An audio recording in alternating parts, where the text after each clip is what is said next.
සහනෙන් අපි ජීවත් වෙනකොට සහනෙන් ගත කරන කාලයට වැඩිය හිතේ බරක් තියාගෙන පීඩනයේ හිතින් විඳවන කාලය වැඩි.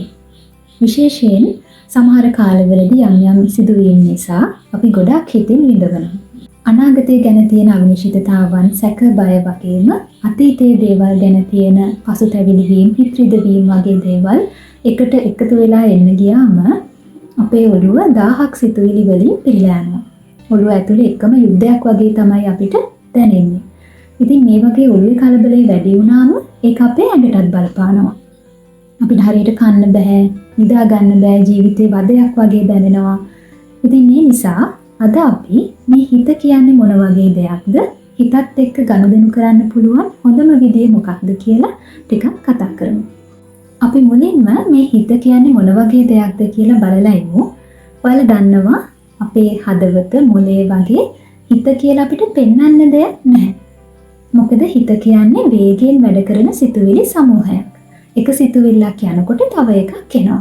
හැබැයි මේ හිත කොච්චර වේගයෙන් වැඩ කරනවද, මේ සිතුවිලි කොච්චර වේගයෙන් එනවද කියනවා නම් අපිට හිතෙන්නේ නිකන් අපේ හાર્ට් එක වගේ මේ හැම වෙලේම තියෙන මොකක් හරි හිත කියලා දෙයක් තියෙනවා කියලා. හැබැයි ඇත්තටම නම් එක සිතුවිල්ලක් ඉවර වෙනකොට එක ෂණයකට අපිව මේ කලබල කරන හිතත් ඉවර වෙනවා. මෙතනදී ඇත්තටම ගිනි බෝල කරකවනකොට වෙන වැඩේ වගේ දෙයක් තමයි වෙන්නේ. ගිනි බෝල කරකවන්න ගන්න ලීයේ දෙකලවරට තමයි ගින්දර පත්තු කරලා තියෙන්නේ. හැබැයි මේක ලොකු වේගකින් කරකවනකොට ගින්දර වලින් හැදෙන රවුමක් තියෙනවාම කියලා අපිට හිතෙනවා. හැබැයි ඇත්තටම නම් ලීයේ කෙලවර විතරයි ගින්දර පත්තු කරලා තියෙන්නේ. එතකොට හිතත් මේ වගේ. නොකඩවා ලොකු වේගකින් සිතුවිලි එනකොට අපිට හිත කියලා දෙයක් හැම වෙලේම තියනවා වගේ දැනුණට ඇත්තටම නම් එක සිතුවිල්ලක් ඉවර වෙනකොට මේ හිත කියන එකත් එක ෂණයකට ඉවර වෙනවා. දැන් අපිට මේ නොනවතී එන සිතුවිලි නවත්තන්න පුළුවන්ද?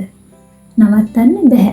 මොකද එක එක විදිහේ සිතුවිලි හදන එක තමයි හිතේ ස්වභාවය. ඒක තමයි හිතේ හැටි. අනිත් පැත්තෙන් මේ සිතුවිලි එන එක නවත්වන එක අවශ්‍යත් නැහැ. මොකද ඇත්තටම අපේ ජීවිතය ගෙනියන්න, වැඩ කරගන්න, නිර්මාණ බිහි කරන්න අපිට මේ සිතුවිලි ඕනි වෙනවා. අපි අත්දැකීමෙන් දන්නවා අපිට ඕනි විදිහට හැම වෙලේම සතුටින් ධනාත්මකව හිත තියාගන්න බෑ. අපි එහෙම හොඳ විදිහට හිත තියාගන්න උත්සාහ කරත් ඒක කරන්නත් බෑ. හිත එයාට ඕනි විදිහට රටේ නැති සිතුවිලි එක එක වෙලාවට හදනවා. ඒ කියන්නේ මේ සිතුවිලි එන යන එක අපේ පාලනයේ තොරයි. එහෙමනම් මෙතනදී දැනගන්න ඕනි වැදගත්ම දේ තමයි මම කියන්නේ සිතුවිලි නෙමෙයි කියන එක. මම වෙනයි, මට එන සිතුවිලි වෙනයි. එතකොට මේ නොනවතී එන සිතුවිලි වලින් අපිට අවශ්‍ය දේ අරගෙන අනවශ්‍ය දේ අතාරින්න අපි දැනගන්න ඕනේ. ඉතින් මේ අපේ පාලනයෙන් තොරව එන සිතුවිලි වලින් අනවශ්‍ය සිතුවිලි අපි අතෑරියේ නැත්නම් හැම සිතුවිල්ලක්ම අපේ කරගන්න ගියොත්, ඒවා විශ්වාස කරන්න ගියොත් ඔන්න ප්‍රශ්න පටන් ගන්නවා. අපි උදාහරණයක් එක කතා කරමු. අපි හිතමු ගෙදර වත්ත සුද්ධ කරන්න අලුතෙන් කෙනෙක් එන්නේ ඉන්නවා. එකපාරටම අපිට සිතුවිල්ලක් එනවා මෙයා බාගෙට වැඩේ කරලා ඇයිද දන්නේ කියලා. දැන් මේ ආව සිතුවිල්ලට අපිට ආව විදිහටම යන්න දීලා පාඩුවේ ඉන්න පුළුවන්. එහෙම නැතුව අපි මේ සිතුවිල්ල විශ්වාස කළොත් ඒ විශ්වාස කරපු මොහොතේම අපිට තරහ, සැක, බය වගේ හැඟීම් දැනීම් ටිකක් එන්න පටන් ගන්නවා. ඒ වගේම ඒ විශ්වාස කරපු සිතුවිල්ල හා සමාන තව සිතුවිලි කීපයක් ගොඩනගෙන්න පටන් ගන්නවා. මෙයා බාගෙට වැඩේ කරලා තියෙන මොන හරි තොරකම් කරගෙනත් යයිද දන්නේ. මෙන්න මේ වගේ දේවල් හිතෙන්න ගන්නවා. ඇත්තටම නම් දැන් මේ එනම් කෙනා හොඳට වැඩේ කරලා යන්න පුළුවන්. අපි ඒ ගැන අතරම දන්නේ නැහැ. ඒ ගැන හරියට දැනගන්නත් කලින්ම දැන් අපේ හිත ඍණාත්මක සිතුවිලි හැඟීම් වලින් පිරීලා ගිහිල්ලයි තියෙන්නේ. දැන් මේකේ අනිත් පැත්ත මේ වගේම තමයි. අපි හිතමු අපිට සිතුවිල්ලක් එනවා අලුත් කෙනෙක්නේ හොඳට වැඩේ කරයි කියලා. දැන් මේ සිතුවිල්ලට තව විදිහටම යන්න දීලා ඉන්න පුළුවන්. මෙයා වැඩේ කරලා ගියාමම ඕක බලනවා කියලා හිතලා. එහෙම නැතුව දැන් අපි මේ ආව සිතුවිල්ල විශ්වාස කරොත් එහෙම ඒත් එක්කම අපිට සතුටක්, ප්‍රමෝදයක් එනවා. මොකද මෙයා හොඳට වැඩේ කරයි කියන සිතුවිල්ල අපි අල්ලගත්තා. හැබැයි ඇත්තට මෙයා ඒ විදිහට නොකර යන්න පුළුවන්. මෙතනින් ඔයාලට පැහැදිලි ඇති මේ අපේ පාලනයෙන් තොරව එන යන සිතුවිලි වලට කිසිම බලයක් නැහැ කියන එක. මේවට බලයක් ලැබෙන්නේ අපි ඒවා විශ්වාස කළොත් එහෙම නැත්නම් ඒවා අපේ කරගන්න හැදුවොත් විතරයි. එතකොට තමයි ඒහා සමාන තව සිතුවිලි ගොඩ නැගෙන්නේ. හිත කියන්නේ ඇත්තටම මේ අහස වගේ. ඔබ කියන්නේ අහසේ නිල් පාට කොටස නම් සිතුවිලි කියන්නේ මේ පාවි පාවි එන යන වලාකුළු වගේ. වලාකුළු අපිට නවත්තන්නත් බෑ. ඒවා එක විදියකට තියෙන්නෙත් නැහැ. ඒවා පාවි පාවි එනවා ඒ වගේම යනවා. හැබැයි අහස වෙනයි වලාකුළු වෙනයි. වලාකුළු කොච්චර එහෙන් මෙහෙන් ඇවිල්ලා දැඟලුවත් ඒකෙන් අහසට බලපෑමක් නැහැ.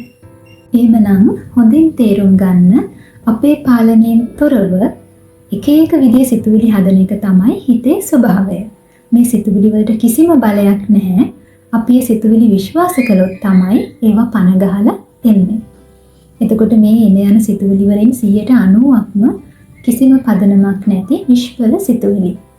මේ වෙලාවේ ඔයා හිතේ පීඩනයකින් කනස්සල්ලකින් ඉන්නවා නම් බොහෝ දුරට මේ වගේ නිෂ්ඵල සිතුවිලි ටිකක් බොහොම තදින් අල්ලගෙන ඉන්නවා වෙන්න පුළුවන්. සමහර වෙලාවට ඇන්සයිටි, ડિප්‍රෙෂන් වගේ තත්ත්වවලට මුහුණ දීලා ඉන්නවා නම් එක වගේ සිතුවිලි ටිකක් නිතර එනවා කියලා දැනෙන්න පුළුවන්. ඒ වගේ වෙලාවට මේවා කොහොමද හැන්ඩල් කරන්න කියලා ටෙක්නික් එකක් මම ඊළඟ වීඩියෝ එකෙන් කියලා දෙන්නම්. එතකොට අද අපි කතා කරපු ටික නිදහස් වෙලාවක කල්පනා කරලා බලන්න. සිතුවිලි කියන්නේ ඔබ නෙමෙයි, ඔබ වෙනයි, සිතුවිලි වෙනයි. මේ පාවි එන සිතුවිලි වලින් ඔබව විනිශ්චය කරන්න යන්න එපා. හිත ටූල් එකක් විදිහට අවශ්‍ය තැනදී පාවිච්චි කරලා අතාරින්න. මේ විදිහට යනකොට හිතත් පුරුදු වෙනවා අනවශ්‍ය විදිහට කලබල නොකර ඉන්න. එතකොට බොහොම සැහැල්ලුවෙන් මේ ජීවිතය ගත කරන්න පුළුවන් වෙනවා.